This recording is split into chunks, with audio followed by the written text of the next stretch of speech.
Sabang Barus dari jurusan Bisnis Digital.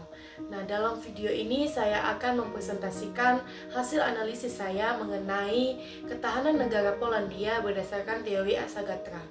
Tujuan dari penelitian ini adalah untuk memahami bagaimana Polandia mampu bertahan sebagai negara selama lebih dari 100 tahun dan pelajaran apa yang bisa kita ambil untuk memperkuat ketahanan nasional Indonesia. Polandia merupakan negara di Eropa Tengah yang punya sejarah panjang. Meski pernah diinvasi oleh Jerman dan Uni Soviet serta mengalami sistem komunis selama puluhan tahun, Polandia berhasil bangkit dan mempertahankan eksistensinya sebagai negara berdaulat. Saya menganalisis negara ini menggunakan teori Asa-Gatra yang terdiri dari dua bagian utama. Nah, yang pertama itu Trigatra, terdiri dari geografi, demografi, dan kekayaan alam. Dan yang kedua itu Pancagatra, terdiri dari ideologi, politik, ekonomi, sosial budaya, serta pertahanan dan keamanan.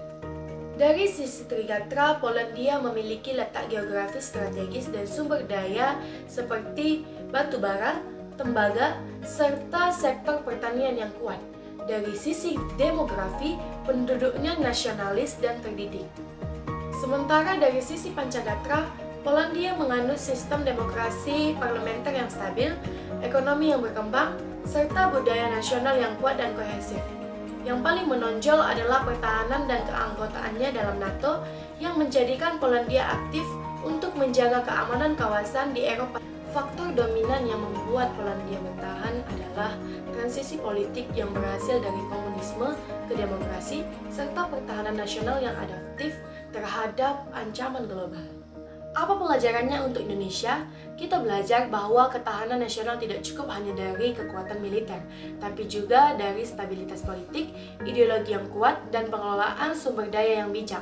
Seperti Polandia, Indonesia juga memiliki sejarah panjang dan tantangan besar. Jika kita mampu memperkuat sistem demokrasi, menjunjung tinggi hukum, dan menjaga semangat kebangsaan, maka Indonesia juga bisa bertahan dan maju sebagai negara yang kuat dan berdaulat.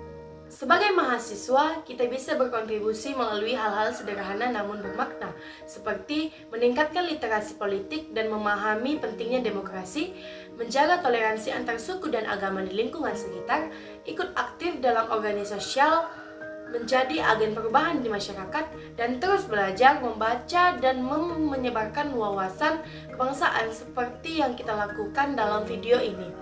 Nah, dengan cara ini kita turut menjaga ketahanan nasional dari sisi sosial budaya dan pendidikan.